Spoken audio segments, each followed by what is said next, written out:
Bueno, por un lado la administración judicial, por el otro lado el narcotráfico y por el otro lado la polarización política. Damos la bienvenida ahora a nuestro invitado con quien no pudimos comunicarnos de manera correcta ayer.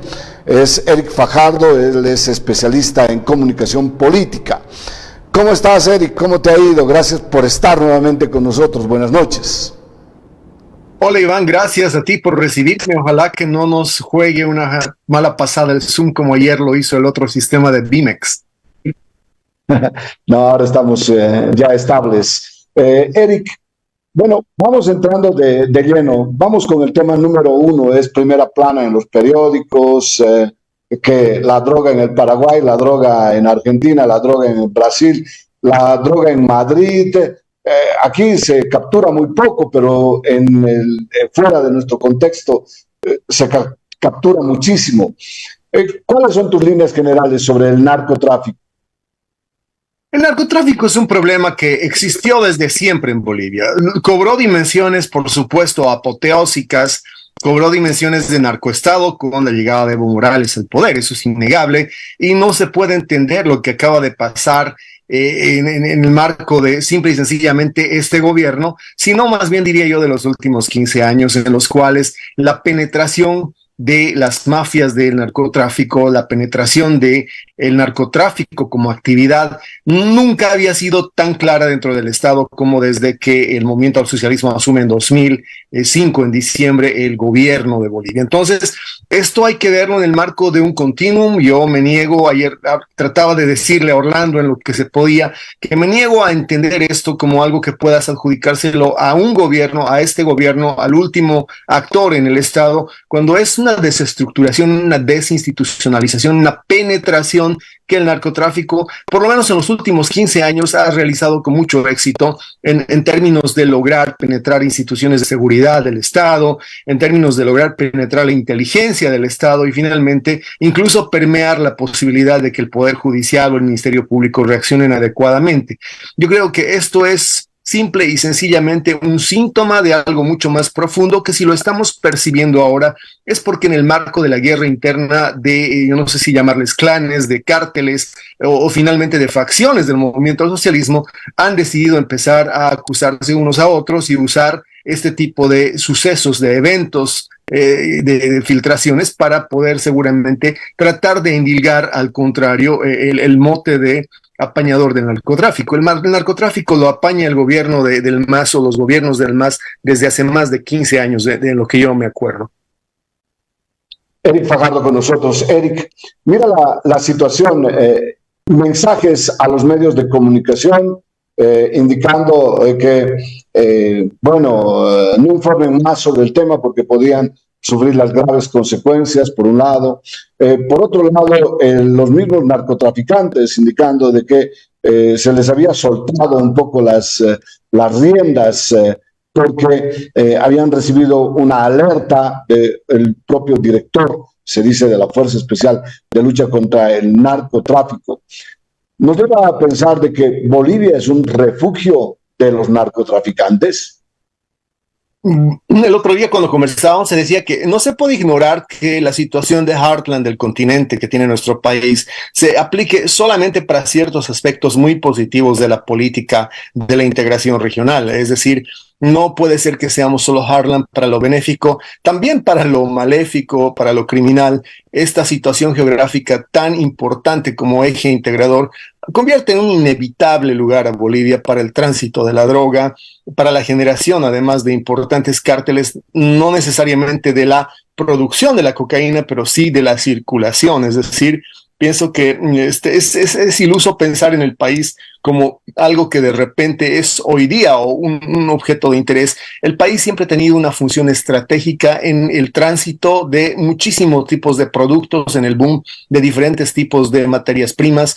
En el caso de la industria de la cocaína es, por supuesto, un eje, un gozne, es una bisagra el país ineludible, lo cual por supuesto concentra una gran parte, si tú quieres, para ponerlo de una manera más prosaica, de la acción que se realiza en el marco del territorio nacional. Ahora, muy bien, nada funciona acá de una manera desconectada y lo que hay en el país ahora es la presencia de enormes cárteles cárteles de los cuales los actores políticos y los actores, digámoslo así, del tráfico de drogas nacionales son apenas subsidiarios, son encomenderos. Lo que tienes es la presencia y una especie de, digámoslo así, guerra no declarada entre cárteles mucho más grandes. Pero la condición de Bolivia en el mapa del narcotráfico es muy interesante discutirla, Iván, porque es una especie de franja de Gaza, es una especie de área donde, si bien se realiza eventualmente y de manera incidental la acción, si bien se realizan choques, y si tú ves operativos y si ves incluso algunas escaramuzas entre bandas de narcotraficantes, lo cierto es que es también considerada como un área de desmilitarización. Es una especie de puente donde todo el mundo más o menos tiene una especie de noción de que puede circular libremente y hay una tregua tampoco declarada, pero una especie de equilibrio de fuerzas en lo que hace a circular de los diferentes cárteles por el país. Entonces, hay eventualmente, entiendo que por motivos políticos dentro del movimiento del socialismo, facciones de actores ligados al narcotráfico que van tirando bombas como la de ahora, a saber a quién quiere beneficiar y a quién quiere perjudicar este narcotraficante con la denuncia de que el comandante de la policía fue quien le tiró el pitazo, como dicen en la jerga coloquial. O a quién quiere beneficiar. Lo cierto es que ha dejado muy bien parado el ministro del Castillo cuando dice que le avisaron que él venía por detrás. Y muy mal parada la policía boliviana, que ciertamente hay que entender todavía si es para afectar al Estado mismo y al gobierno de Luis Arce, o quizá para descabezar a algún comandante de la policía ligado todavía a Evo Morales. Eric Fajardo con nosotros, él está en Estados Unidos. Estamos aquí en el Periodismo de Cuenta analizando el narcotráfico y otros temas más que vienen enseguida. Bueno, Eric, sí hay una mayor cantidad de producción de coca ahora, por un lado, eso ligado además al partido de gobierno. Vos sabes que en Cochabamba hay cuotas de poder de ese lado, de la zona de Chapare, Loza y otros más, incluso Andrónico del movimiento al socialismo. Bueno, pero la situación es bastante compleja desde el punto de vista de la resistencia que puede ofrecer Bolivia, porque hay un personaje que viene, se inscribe en un equipo de fútbol, auspicia un equipo de fútbol de segunda división, está aquí y seguramente ha estado en un café, en los restaurantes, en las discotecas, en Santa Cruz, ¿no? Entonces, Bolivia puede, se necesita la DEA, se necesita un organismo internacional para luchar contra el narcotráfico aquí en Bolivia. Mira la pelota que te pongo en tu cancha.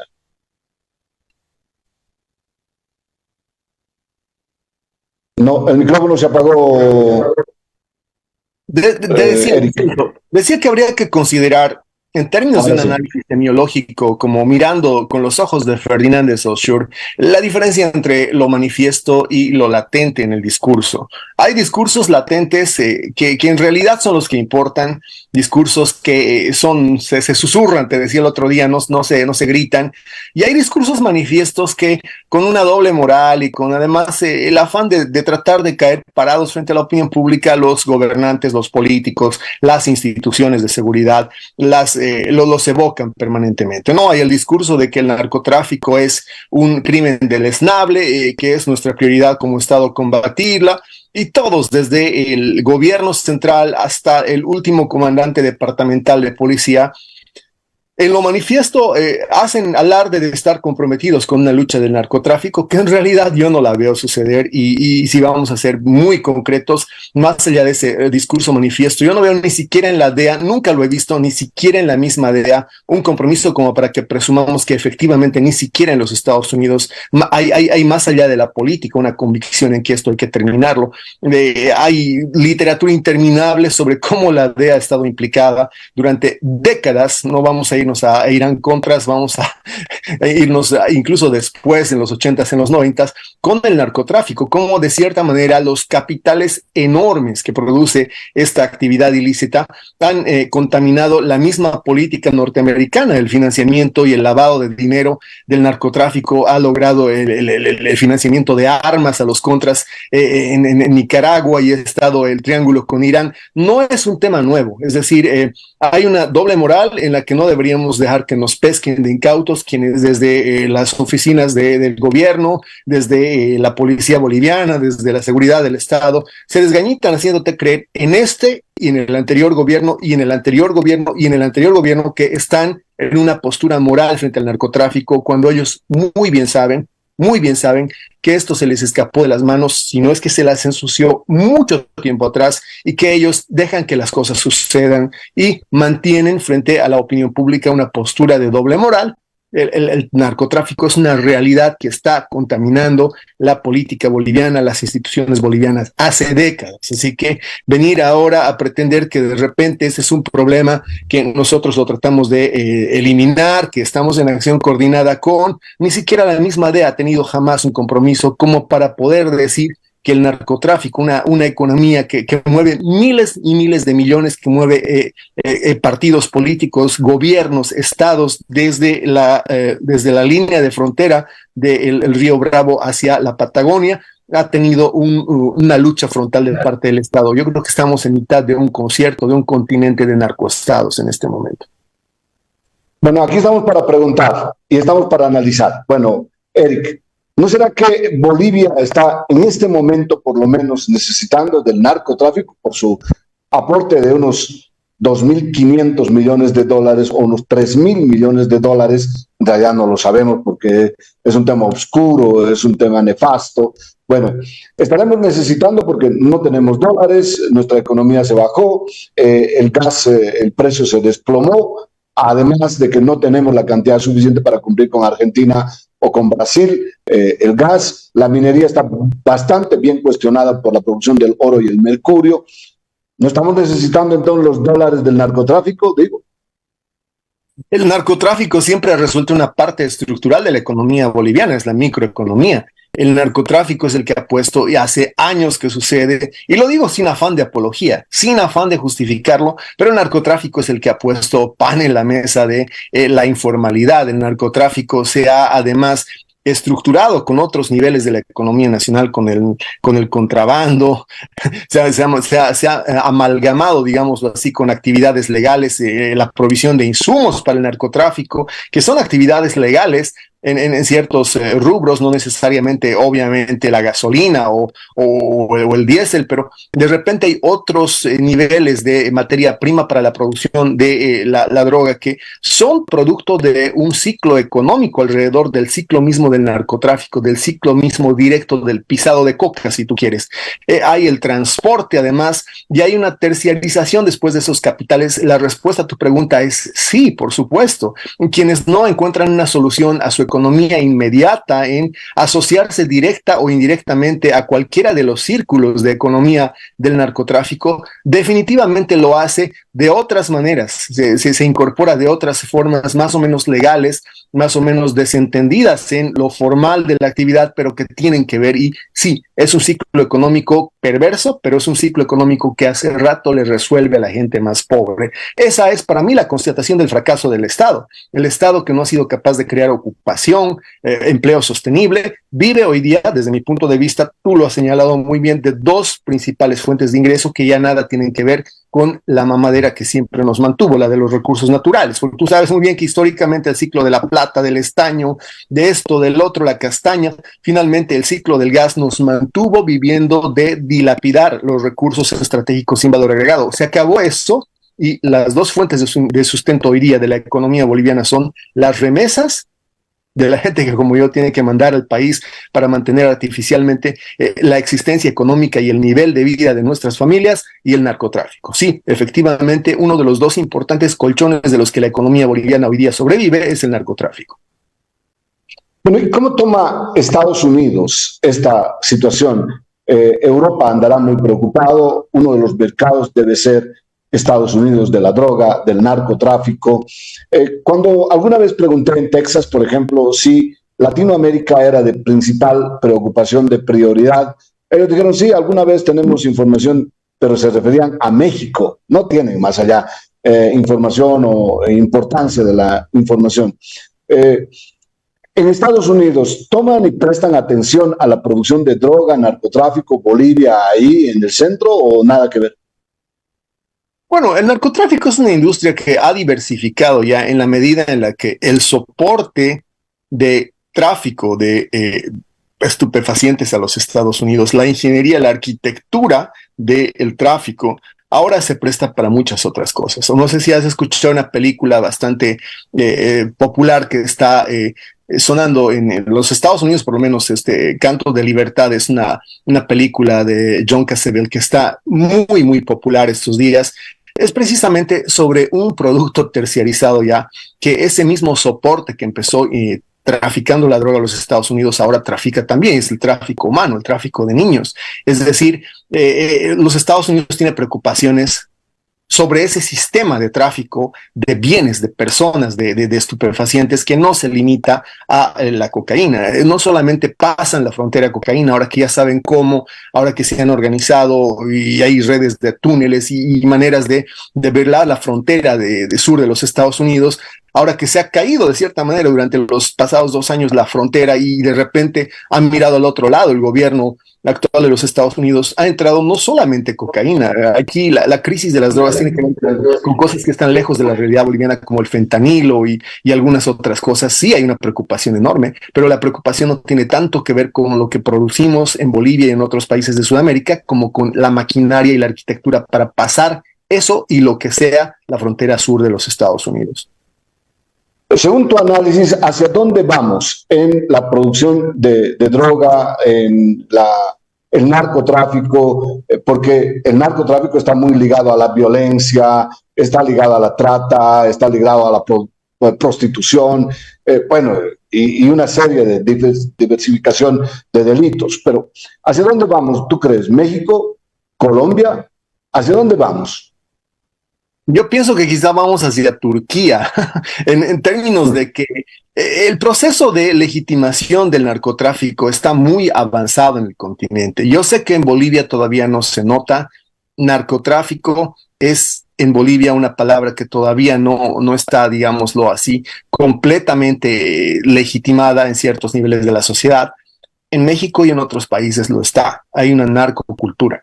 Hay una narcolírica, los narcocorridos, hay narconovelas, se ha incrustado de tal manera, ya no solamente dentro del Estado, ya no solamente ponen legisladores, candidatos y ganan espacios y estados y además presidencias municipales, sino que también están produciendo desde los ámbitos de la legitimación cultural, son hegemónicos. Esto para mí es una señal de que más temprano que tarde en el resto del continente va a empezar una conversación que nadie quiere, pero es la conversación que hubo en Turquía sobre el hachís. Yo no sé si recuerdas la célebre película Expreso de Medianoche. Hay en la lucha política, por supuesto, este doblez de pretender como Estado que uno es enemigo de las drogas, cuando estados como Turquía sabían muy bien en aquel entonces que exportaban, que era parte estructural de su economía, los estupefacientes. Yo creo que poco tiempo más en Latinoamérica va a venir la conversación sobre la legalización, sobre la nacionalización, si tú crees, de los estupefacientes. Las señales no son muy alegadoras. Algunos de estos psicotrópicos, fármacos, están legalizándose de a poco. En los Estados Unidos la marihuana es legal, algo que seguramente quiebra la comprensión de la legislación en este país, porque mientras en algunos ámbitos es completamente legal su uso, el gobierno federal todavía no reconoce como una droga legal la marihuana, lo que nos lleva a absurdos como el de que pueden haber sectores de los Estados Unidos donde te detengan por portarla y otros donde sea legítimo su uso. Bueno, Eric, bueno, tal vez nada tiene que ver con nada, pero en política todo tiene que ver con todo. ¿Vos crees que la aparición de este personaje que jugó fútbol, que estuvo entre nosotros, entre los bolivianos, tenía carta de ciudadanía, le cambiaron el nombre de manera oficial con el CEGIP, mira, o sea, era un ciudadano común y corriente, se cambió de nombre, se potabilizó aquí en Bolivia para hacer sus negocios con $500 millones, además que habría movido, y no sabemos cuánto más, en cuestión de droga. Tú sabes que hubo un enfrentamiento bastante atroz, feroz, entre Evo Morales, su equipo, Carlos Romero, etcétera, contra Eduardo del Castillo. Incluso lo sacaron de la pega por unos minutos, digamos, y después lo volvieron al Ministerio de Gobierno. ¿Tendrá algo que ver con todo este movimiento de droga y la lucha interna política? Por supuesto que sí, y mira qué interesante el fenómeno, también desde la semántica, ¿no? Es Sebastián Marcet, ese es el nombre, pero hasta tú y a mí nos cuesta decirlo, nos hemos referido durante todo este programa a ese personaje, esa es la semántica que impone el poder de esta hegemonía oscura del narcotráfico. Hasta decir los nombres tiene un peso, un enorme peso simbólico. Parece que tuviésemos miedo de que, antropológicamente hablando, la sola invocación los trajera. Sebastián Marcet es un incidente. ¿Cuántos más como él habrán habido? Él es hoy día no el objeto de la lucha entre el bien y el mal, como quieren hacernos creer algunos evistas reciclados. No, esto no es que de repente Carlos Romero se ha convertido el principal eje en el gozne entre el narcotráfico, fútbol y gobierno en el pasado a un abogado que hoy día lucha contra las mafias del narcotráfico. No, es simple y sencillamente que hay una lucha de clanes. Eso es lo que está pasando. Aquí no hay caballeros de blanca armadura ni demonios que cobijan dentro del Estado del narcotráfico. El narcotráfico penetró el Estado boliviano con Evo Morales, entró con Evo Morales de la mano, así que es un absurdo entrar en el framing de Carlos Romero, en el framing de Evo Morales y de sus tweets, y empezar a pensar desde hoy día el problema del narcotráfico como si hubiese llegado en el maletín de Luis Arce o de Eduardo del Castillo. Ellos son parte del problema, pero el problema del narcoestado, la penetración dentro de la policía, la capacidad del narcotráfico de poner a uno de sus agentes, porque Sebastián Marcet es un operador de algo más grande en un país como el nuestro, con una, dos, tres, cuatro identidades. Eso habla de un mal estructural que viene desde hace mucho rato. Entonces, lo único que yo me niego a ver acá, y es lo que quería decirle ayer a Orlando, es que hubiesen virtuosos políticos del ala evista y corruptos del ala choquehuanquista o arcista. Todos son parte de un solo sistema de penetración del crimen organizado en el Estado boliviano, y aquí lo que hay es lucha de clanes, no hay buenos ni malos. De retorno estamos con Eric Fajardo. Él está en Estados Unidos, es especialista en comunicación política, aquí en el Periodismo de Cuenta. Eric, dime, ¿cuál es la situación de la administración judicial? Vos sabes, entenderás que el Tribunal Constitucional anuló todo, dejó en foja cero, hay que trabajar de nuevo, valen los 2/3. ¿Cuál es tu concepto sobre la administración judicial y qué es lo que está en juego? Igual que con el narcotráfico, este problema empezó hace 15 años atrás. Es muy difícil querer ver esto como un incidente aislado de la cadena de eventos que ha suscitado la politización del Poder Judicial, así como en su momento hablamos hace rato de la penetración del narcotráfico en el Estado, la penetración de la política en los otros ámbitos de la independencia de poderes, ha terminado por liquidar cualquier perspectiva de que hoy día podamos nosotros, primero, esperar una actitud coherente con la justicia, con la Constitución, con lo legal de las autoridades judiciales, y segundo, pensar siquiera que existe la posibilidad de que estas acciones del Poder Judicial sean independientes del Poder Ejecutivo y de sus presiones.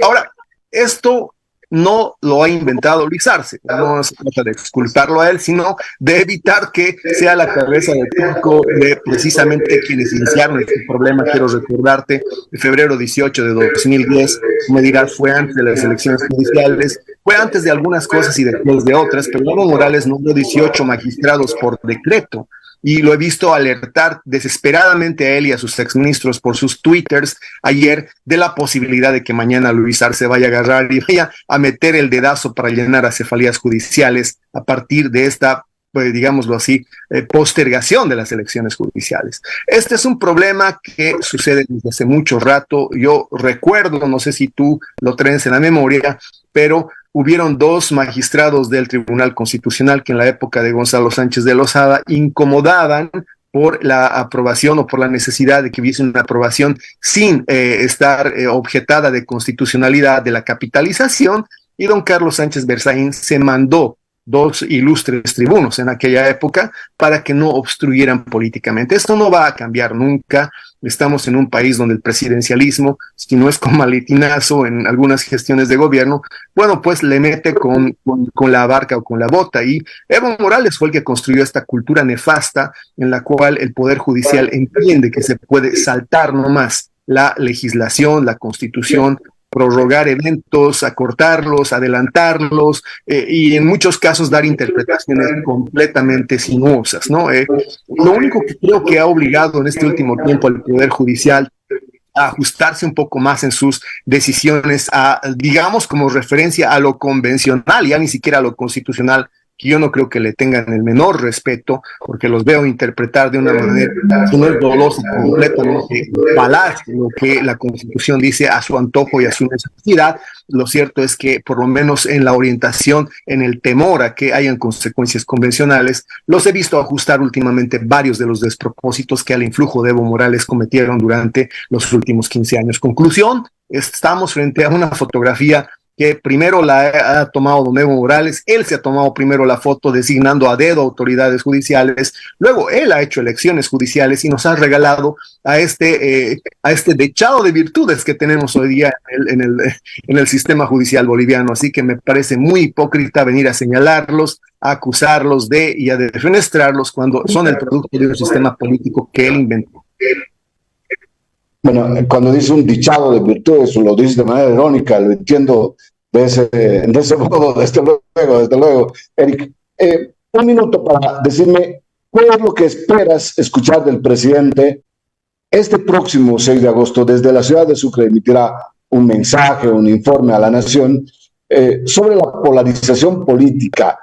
¿Crees que se va a referir el presidente o qué quisieras escuchar en el ámbito, en el terreno del deseo de parte del presidente Luis Arce?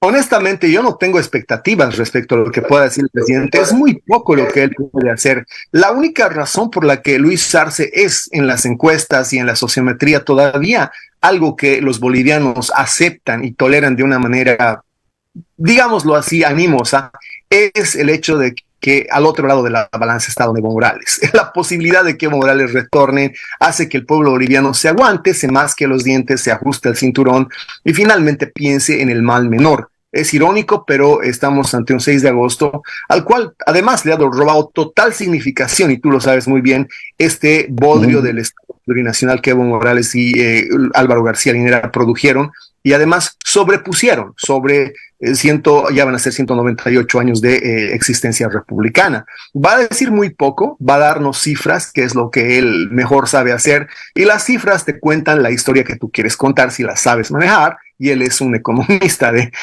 escuela americana, así que nos va a contar una muy buena historia en cifras, nos va a decir cómo, más o menos como el presidente Biden hoy día, cómo la recesión no es recesión y cómo los números dicen lo bien que estamos y no lo mal que parece que estamos. Y bueno, hay medios paraestatales, hay una relativa simetría y control económico de los medios. Mira lo que le ha pasado a Página 7, el único que realmente se le ponía al frente al gobierno, y tienes además ahí una suerte de comunicadores alrededor del gobierno.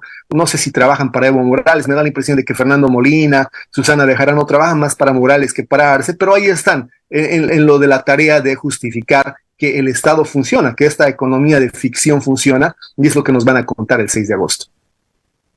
Muchas gracias, Eric.